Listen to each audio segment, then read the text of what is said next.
Pinky's kitchen. இன்னைக்கு நம்ம பிங்கிஸ் கிச்சன்ல சூப்பரான கொஞ்சமான மசாலா சேர்த்து ஃபர்ஸ்ட் கிளாஸான மஷ்ரூம் பிரியாணி எப்படி செய்யுதுன்னு பார்க்க போறோம். வாங்க வீடியோக்குள்ள போலாம். ஜீரா ரைஸ் இந்த டம்ளர்ல 3 டம்ளர் எடுத்திருக்கேன். பிரிஞ்சி இலை, கடலெண்ணெய் வந்து ஒரு 3 டீஸ்பூன், உப்பு தேவையான அளவு, மிளகாத்தூள் 2 டீஸ்பூன், நெய் ஒரு 3 டீஸ்பூன், பட்டை, கிராம்பு, ஏலக்காய், கல்பாசி கொஞ்சம் கொஞ்சம், பட்டாணி, கேரட், பீன்ஸ், காளான் எல்லாமே கட் பண்ணி எடுத்து வச்சுருக்கோம். கேரட் பார்த்தீங்கன்னா 1 கேரட்டு, பீன்ஸ் வந்து ஒரு 5-6 பீன்ஸு, காளான் வந்து ஒரு பாக்ஸ், அது நம்ம டிஃபால்ட்டாக கடைகளில் கிடைக்கும். 1 கப் பட்டாணி.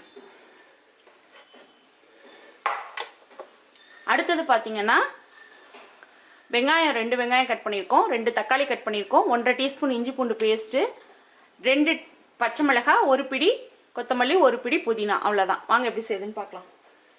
ஃபஸ்ட்டு வந்து பார்த்திங்கன்னா எண்ணெய் சேர்த்துடலாம். அடுத்தது நெய் சேர்க்க போகிறோம். எண்ணெய் வந்து 3/4 வாசி சூடானதுக்கப்புறமா பிரியாணி இலையை ஃபஸ்ட்டு சேர்த்துருவோம்.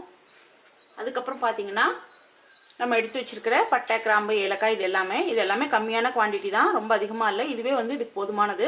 நல்லா வாசனையாக இருக்கும் நம்ம மஷ்ரூம் பிரியாணி, காளான் பிரியாணி.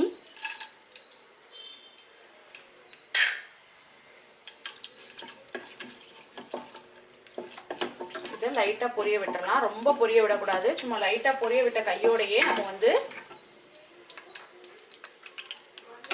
எடுத்த உடனே ஃபஸ்ட்டு புதினா கொத்தமல்லியை தான் சேர்க்க போகிறோம்.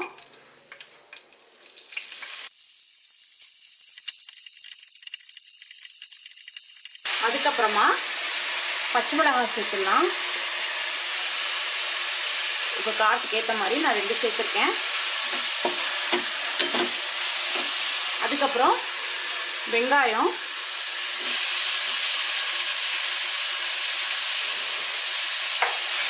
இது நல்லா வதங்கணும். வெங்காயத்தோட கலரு அந்த பச்சை மிளகாவோடவும் வெங்காயமும் பச்சை மிளகாவும் நல்லா கோல்டன் கலர் வர அளவுக்கு இதை வதக்கணும். எப்படி ஒரு 5 நிமிஷம் ஆகும். 5 நிமிஷம் கழிச்சு பார்க்கலாம். நல்லா வந்து வதங்கிடுச்சு.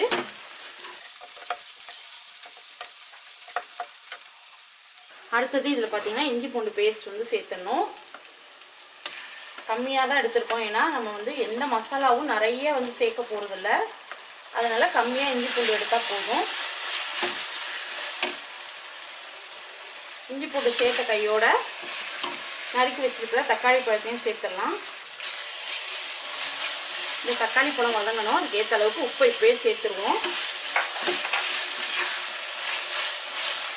கையோட எடுத்து வச்சுருக்கிற மிளகாத்தூள் இதையும் சேர்த்துடலாம். காரம் பார்த்துக்கோங்க. உங்களுக்கு காரம் நிறையா வேணும் அப்படின்னா இன்னும் கொஞ்சம் சேர்த்துக்கோங்க.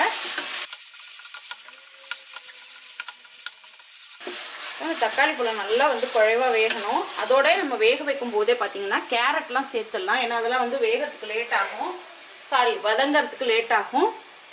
இப்போது கேரட், பீன்ஸ், பட்டாணி எல்லாத்தையும் சேர்த்துருவோம்.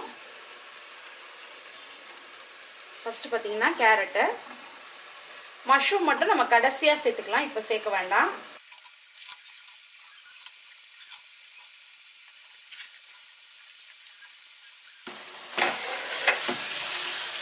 இது எல்லாமே ஒன்றா இப்போ மிக்ஸ் ஆகி வதங்கணும். அது வரைக்கும் நம்ம வெயிட் பண்ணுவோம். உப்பு, அந்த மிளகாத்தூள் இதோட சேர்ந்து நல்லா வதங்கி வரட்டும். காய்கறி நல்லா கலர்ஃபுல்லாக இருக்குது பார்க்கவே.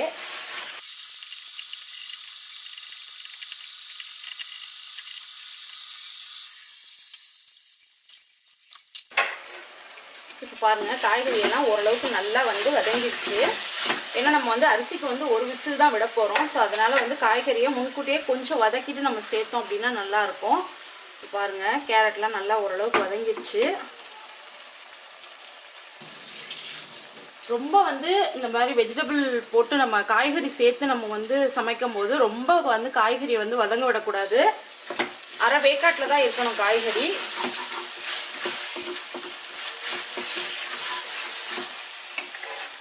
அடுத்தது பார்த்தீங்கன்னா நான் எடுத்து வச்சிருக்கிற மஷ்ரூம் எல்லாம் சேர்த்துடுறேன். அதாவது காளான் எல்லாத்தையுமே சேர்த்துடுறேன்.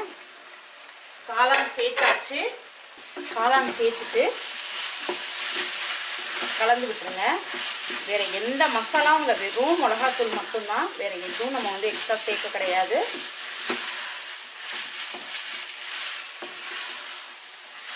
காளான் சேர்த்த கையோட நான் வந்து பார்த்தீங்கன்னா ஜீரா ரைஸ் தான் இன்றைக்கி எடுத்திருக்கேன். அதுக்கு வந்து 1க்கு 1 தான் நான் எப்பயுமே தண்ணி வைப்பேன்.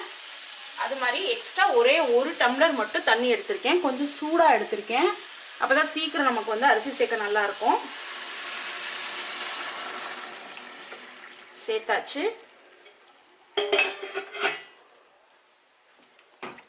சேர்த்துட்டு இது எல்லாத்தையும் ஒன்றா மிக்ஸ் பண்ணி விட்டுட்டு உப்பு காரம் பார்த்துக்கோங்க. ஒருவேளை உங்களுக்கு உப்பு காரம் பத்தலை அப்படின்னா இந்த ஸ்டேஜில் வந்து சேர்த்துக்கலாம். அடுத்தது பார்த்தீங்கன்னா அரிசி சேர்க்க போகிறோம். பார்த்தீங்கன்னா ஜீரா அரிசியை நல்லா ஊற வச்சு வச்சுருக்கேன். தண்ணி இல்லாமல் வடித்து இதோட சேர்த்துக்கோங்க. இதெல்லாம் கொதி வரணுங்கிற இது இல்லை, நம்ம ஏற்கனவே சுடுதண்ணி தான் சேர்த்துருக்கோம்.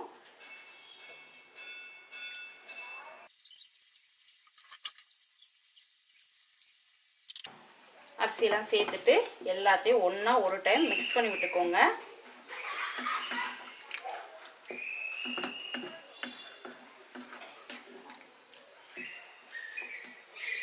மிக்ஸ் பண்ணி விட்டுட்டு மூடி வச்சிடலாம்.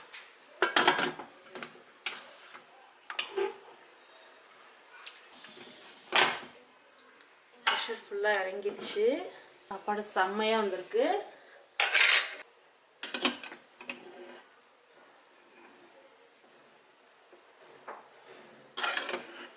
சாதத்தை நல்லா உடச்சி விட்டுக்கோங்க. ரொம்ப போட்டு கிண்டக்கூடாது, ஓரளவுக்கு, அவ்வளோதான். மசாலாஸ்லாம் கம்மியாக சேர்த்த மஷ்ரூம் புலாவ் ரெடி ஆயிடுச்சு. எப்படி இருக்கு? இன்னைக்கு நம்ம சூப்பரான ஒரு மஷ்ரூம் பிரியாணி, காளான் பிரியாணி வந்து ரெடி பண்ணியிருக்கோம். ரொம்ப சூப்பராக இருக்கும். இதே மெத்தடில் நீங்களும் ட்ரை பண்ணி பாருங்கள். உங்களுக்கு இந்த வீடியோ பிடிச்சிருக்கும் நான் நம்புகிறேன். உங்களுக்கு இந்த வீடியோ பிடிச்சிருந்ததுன்னா லைக் பண்ணுங்கள், கமெண்ட் பண்ணுங்கள், மறக்காமல் சப்ஸ்கிரைப் பண்ணுங்கள். பக்கத்துலேயே இருக்கிற பெல் பட்டனை கிளிக் பண்ண மறந்துடாதீங்க. தேங்க்ஸ் ஃபார் வாட்சிங். எப்படி எப்படி எப்படி எப்படி நல்லாக்கா? நல்லா இருக்கும். என்ன சின்ன பிள்ளைத்தனமா இருக்கு.